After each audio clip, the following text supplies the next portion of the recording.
CM Punk makes his WWE in-ring return, plus a WWE faction has disbanded, and some ex-NXT stars are making their TNA Wrestling debut. It's all in the Cultaholic Wrestling news right now. Happy Crimbo Limbo to all who celebrate. It's that weird bit between Christmas and New Year's when no one knows quite really where they are. CM Punk marked Crimbo Limbo by making his WWE in-ring return. It was last night at the world's most famous arena, just behind the Walker Dome in Newcastle, Madison Square Garden, where CM Punk stepped back into WWE action, taking on Dominic Mysterio. I think the fourth match from the end on that big show at the Garden.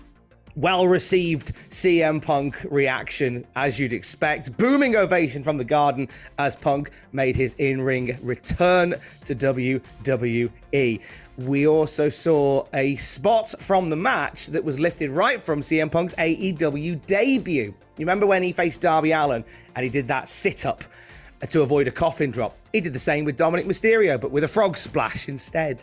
Very cool. The finish came about 13 minutes in, with Dominic Mysterio going for a suplex and CM Punk very, very nicely, I might add, turning it into a GTS for the 1, 2, 3. Lovely stuff. CM Punk addressed the Madison Square Garden crowd afterwards, saying that he thought that his return was all about him, when in fact it is all about the fans. He then said he is not here to finish a story, he is just getting started. WWE cameras caught Punk just as he was coming to the back as well, in which he simply said, "King's back. Best in the world."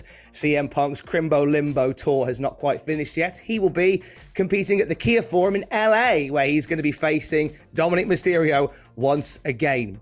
Nice way to make a return to the ring at these huge live events that WWE runs between Christmas and New Year's. Also, last night we saw Cody Rhodes compete in the first bull rope match in WWE for quite some time. It was he and Shinsuke Nakamura. Shinsuke going for the Kinshasa, missing, and Cody using the ropes to hit a low blow and then hit a crossroads to get the win there. Really cool match between those two. Very well received as well. We saw Seth Rollins and Drew McIntyre in the main event. No count out, no DQ. And it was Seth retaining the World Heavyweight title. Afterwards, he dedicated the match to Brody Lee and Bray Wyatt. Two greats that we lost. Brody Lee a few years back, and Bray Wyatt, Wyndham Rotunda, only this year that we lost.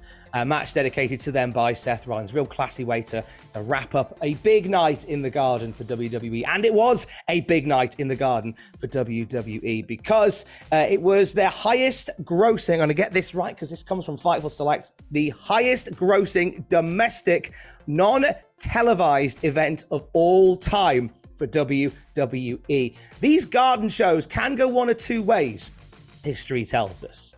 They can sometimes be a case where you have to really really put extra matches on to get people through the doors, but sometimes they can just be these runaway successes. And this one from last night, a massive success for WWE, a record-setting success for them as well, as was the other live event they put on last night in Baltimore and Maryland. That SmackDown roster were there for a live show that was once again sold out. We saw AJ Styles and Randy Orton teaming up to face Grayson Waller and Austin Theory in an impromptu tag match. It was meant to be Styles and Theory opening the show. Grayson Waller interfered. Randy Orton came out for the save, and a tag match took place shortly afterwards. We saw Kevin Owens beating Solo Sikoa in a last man standing match, and the whole show was headlined by a street fight with LA Knight beating Jimmy Uso. LA Knight getting a massive ovation from the Maryland faithful. LA in MD is okay, it would seem.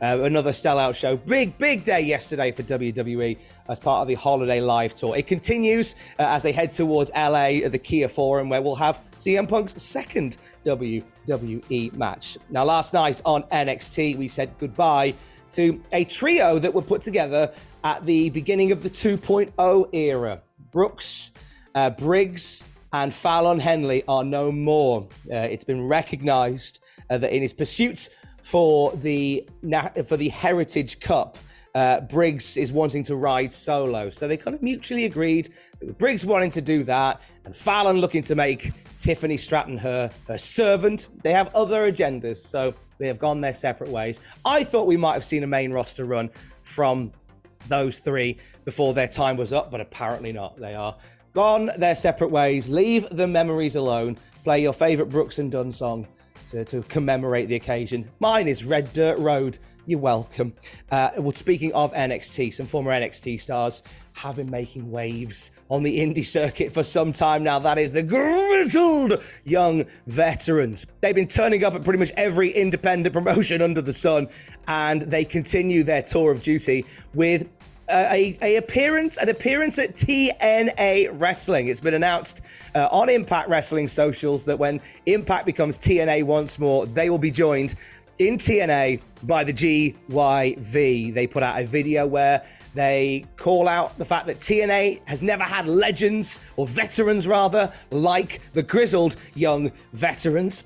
They name check the Rascals and ABC, and they declare their intent to become tag team champions as well.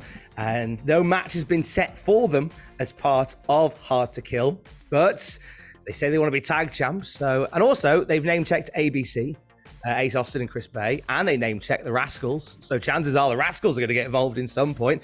All heading towards just a few weeks' time as TNA Hard to Kill comes from Las Vegas. The first TNA show in a long, long time. And the card's looking good for it, I'll tell you. Some banger matches taking place. On the pre-show as well, we've got a packed-out pre-show. Rich Swann and Steve Macklin. Eric Young and Frankie Kazarian versus Brian Myers and Eddie Edwards. Tommy Dreamer puts the digital media title up against Crazy Steve.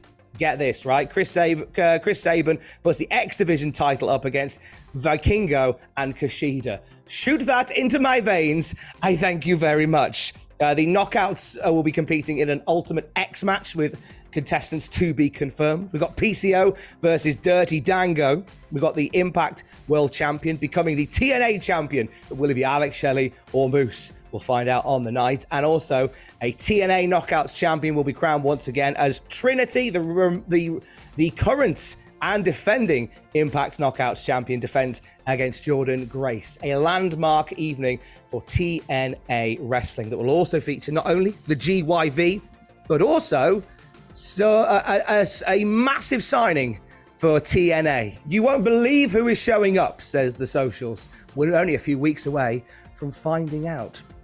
If you would like to spend some time during Crimbo Limbo learning something brand new, learn which WWE finisher Shrek probably inspired, as Ross Tweddle breaks down Shrek's wrestling ability on the Cultaholic YouTube channel right now. And there's a brand new episode of Weirdest Shows Ever with Jack the Jobber looking at a doozy of a Monday Night Raw from 2008. That is waiting for you on the Cultaholic YouTube channel. And for the latest wrestling news throughout the day, you can check out cultaholic.com.